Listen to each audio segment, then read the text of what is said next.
and welcome to Curator with a Camera. Today we're taking a look at 1621, the northeastern engine from the races to the north.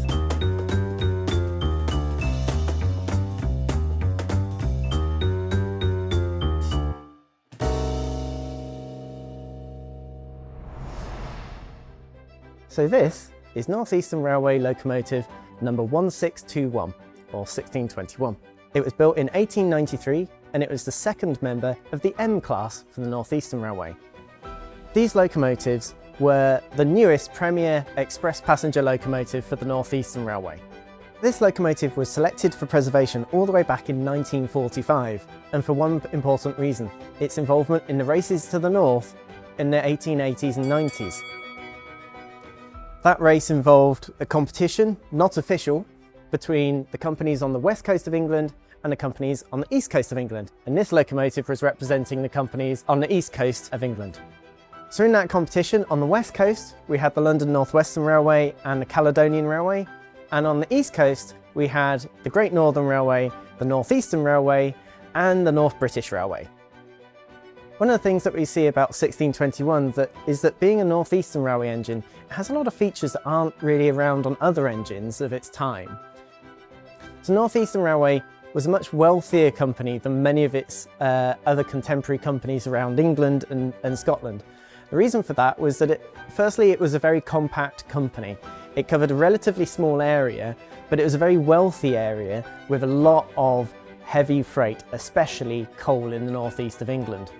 So with 1621 being a member of the most advanced passenger express locomotives produced by the Northeastern Railway, it was of course natural that it would be a key part of the races to the north, covering the section from York to Newcastle on one of the legs of the journeys that took part as part of the races. So with all that context out of the way, let's go and take a look at the locomotive.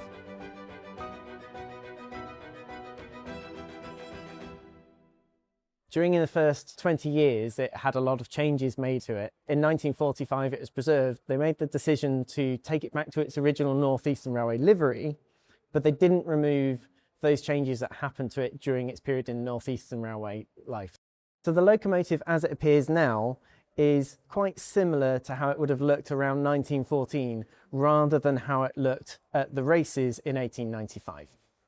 I'm just going to step back a bit actually, and if we can look through the reflection for a moment, we can see and just take in the beauty of the livery on this engine, the quality of the lining. We've got the red lining on the frames, small details of lining on the wheels there, for example, not just the wheel centers, but around the outside of the wheels as well. Along the boiler, we've got the black bands with the white lining around it as well. We'll come to it in a moment, but the tender also fully lined out and with the Northeastern Railway's emblem painted on there as well. And it's all just part of how the Northeastern Railway was able to show off its wealth and its importance in the region in which it operated. So we've got the chimney up there. We're far too early for a double chimneys or anything like that, so we've just got the single chimney. In front of it, we can just make out the top lamp bracket. And moving down to the smoke box door, we've got a nice convenient little handle there. Make your life a little easier opening the smoke box door. Not every locomotive would have that. And we have the handles on the door there as well for opening it. So 1621 is an inside cylinder locomotive. With a lot of inside cylinder locomotives, the cylinders would be at the front would be quite open and easily accessible. But with an engine like this, the Northeastern Railway wanted it to look very smart and presentable. So at the front, at the base here, we have a little cover for the access to the inside cylinders. So if you open that door there, that's how you would access the inside cylinders for lubricating them. So next, looking at some of the details along the side of the boiler, we've got two pipes that go along the side of the engine here. The pipe at the top is for a vacuum brake. So the engine was eventually fitted with vacuum brakes in order to ensure it was compatible with other engines on the network. We also have the pipe underneath, which is for the air brakes. We're going to try and take a look inside. Looking in over the top, we can see the inside cylinders connecting to the crank axle. These engines, one of the changes that they experienced during their life relatively early on was the arrangement with the cylinders. So although they were inside cylinders, when they were first built, they had outside valves, which is a slightly unusual arrangement, putting the valves on the outside whilst the cylinders were on the inside. And the valves themselves were still driven off of the motion from the inside. So it's a very unusual arrangement that was removed relatively early in the locomotive's life, so about 1904. So as we move down the engine, a few other features to notice. At the top, we have a very large dome, and this was a large space that housed the regulator. It collected all the steam that rose to the top of the boiler and then could travel through the pipes to the cylinders. So one of the defining features, in my opinion, on this locomotive, something that makes it really fetching, are these splashes here that we can see above the driving wheels. Have the nice copper band that runs around the top, expertly lined out, beautifully painted, and in the middle, whilst this locomotive doesn't have a nameplate, we do have a number plate here, which is a very large number plate, and we'll notice at the bottom here that this is built in Gateshead Works in 1893. Another feature about this number plate here is you might notice, oddly, that it has this little hinge at the top. So the hinge was used so that you can actually lift this up from the splasher here, and behind the plate was the access to the air brake equipment, which would need lubricating because the air brake had a steam supply to it, included a cylinder that was then used to pump air and create the air pressure for the air brakes. And continuing on the theme of the air brakes, we also have the actual brakes that are fitted to the locomotive down here. And if we look down here, we'll see this cylinder here, and it's the air brake cylinder here that actuates the brakes to apply them when required. So just as we head down to the tender, so I was talking just about the beautiful lining that was done on the tender, and especially on the lettering. Just notice the detail, the amount of detail that's gone into painting these letters. It's not just simple shading going on here. We've got the white lines going around the edging there, and we've also we've got the black and the red. That takes a lot of skill to be able to produce that kind of level of lining. It takes a lot of time, and time is money. Looking up towards the top of the tender, we've got the rails at the top as well, which allow the locomotive to carry more coal. And continuing on the theme with the lining as well, we've even got these small details here. So we've got the springs here and underneath the axle boxes, all lined out. So I'll take a closer look at the coat of arms. You have to forgive the level of the reflection going on here, but the sheer amount of detail that's gone into painting this coat of arms. Interesting note here, and probably the most detailed part is this ship here, which represents the shipping interests of the North Eastern Railway. As we've already discussed in the past, the railway companies of Britain being very heavily involved in shipping across the British Isles. And underneath, North Eastern Railway. And we'll go and take a quick look at the back of the tender as well.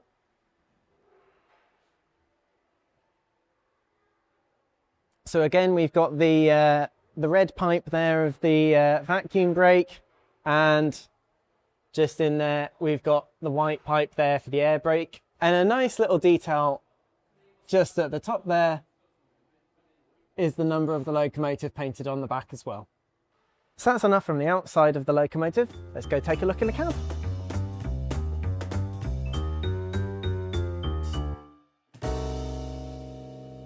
So now that we're up here in the cab of 1621, one of the first things to notice around us is just the amount of size and space we've got in here.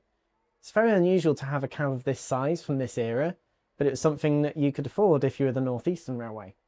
Also, if we look up to the roof, we actually have a roof. This isn't just a tarpaulin and a weatherboard like you'd have on other engines, like Hardwicke, for example. And many of the other engines in Northern England would not have had this amount of space and level of protection for the workers on the footplate.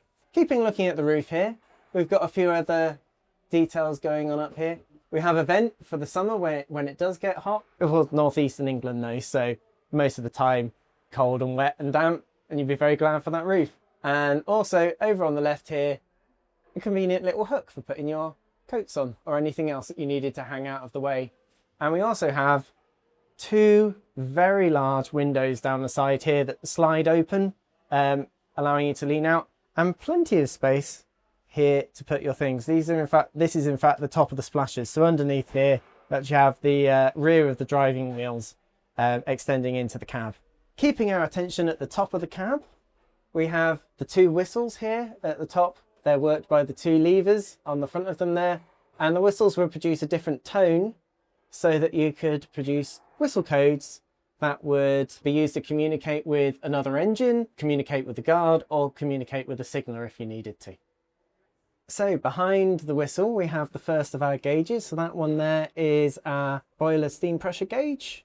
This being a right-hand drive engine, we've got the gauges for the brakes on the right-hand side. So the first one here is our air brake, and on the right-hand side, we have our vacuum brake. And continuing with the brakes, we've got two sets of brakes going on. On the right-hand side here, we've got our vacuum brake. We can see the handle there and the holes which allow the air into the brake to kill the vacuum. And next to it here, we have, this is the actual air brake here. All next to it, all very conveniently located for the driver. On the right-hand side here, we've also got the reverser. And of course, right in the middle, we have our regulator to get us going. So as we take a step back and look at the front here, you might be wondering, where's the fire? So here we have one of the other features here to make this a much more comfortable locomotive for the driver and fireman. If we take a look in here, we'll find our fire and the fire hole door there. This little feature here that we've opened up, this door here, is to protect the driver and the fireman's legs from the heat of the fire. So they can close this up when the fireman isn't actively firing and keep them from getting their legs burnt. On the other hand, they can keep it propped open like that when the fireman needs to be doing his work. You have the usual warming plate there for your oil and can of tea. We do, of course, have in this locomotive, unlike Hardwicke and engines of the Western, we have our two gauge glasses here rather than just one. More of the fireman's controls here. We have the controls for the left-hand steam injector. They're repeated but a little hidden on the right-hand side for the second injector.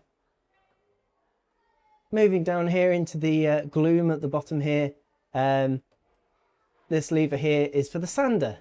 All important for when tackling any of the hills or starting with a heavy train, you can get the sand under the wheels to improve your adhesion.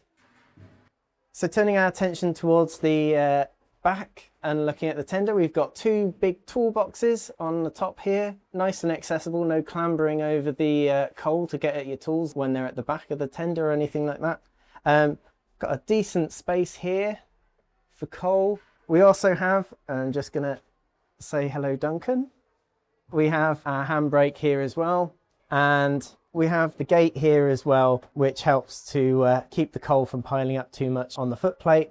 This little bit here has been added at the bottom more recently.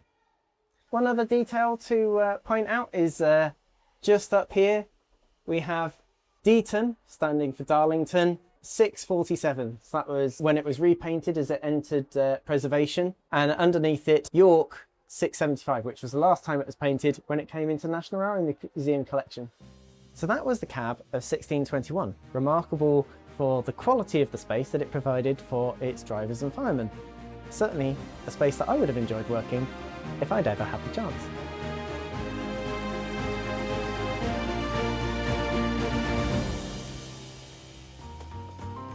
So that was a look at North Eastern Railway 1621.